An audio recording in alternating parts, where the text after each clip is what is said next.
एक छोटे जंगल में एक पांडा रहता था जिसका नाम पोपो था।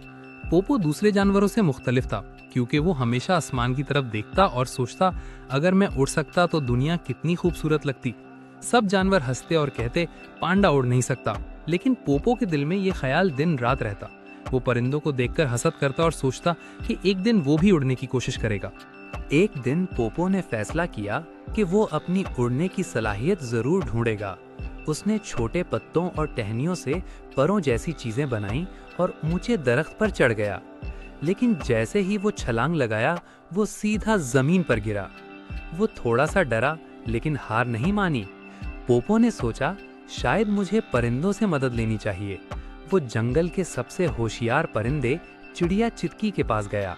चिड़िया चुटकी ने पोपो को हंसकर कहा, पांडा पोपो, तुम पांडा हो, तुम परिंदा नहीं। लेकिन ये नहीं कि तुम अपने ख्वाब के करीब नहीं पहुंच सकते। तुम्हें अपने दिमाग और जिस्म की ताकत इस्तेमाल करनी होगी। पोपो ने चुटकी की बात सुनी और अपने दोस्त खरगोश और बंदर से मदद मांगी। सब ने मिलकर एक बड़ी पतंग बनाई जिस पर पोपो बैठ सके।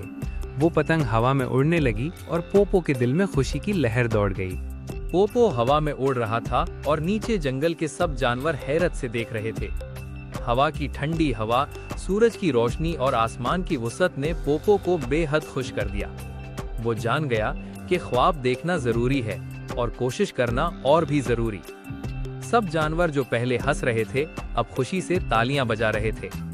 पोपो ने सोचा, मैं शायद परिंदे की तरह उड़ नहीं सकता, लेकिन अपनी राह खुद बना सकता हूँ। आखिरकार पोपो की मेहनत रंग लाई और वो समझ गया कि ख्वाब देखना और हौसला रखना सबसे बड़ी ताकत है।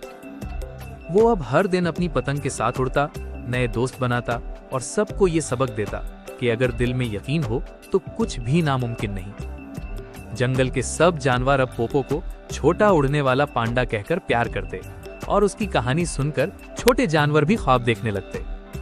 और पोपो हमेशा आसमान की तरफ देखता, मुस्कुराता और कहता, मेरा सफर अभी खत्म नहीं हुआ।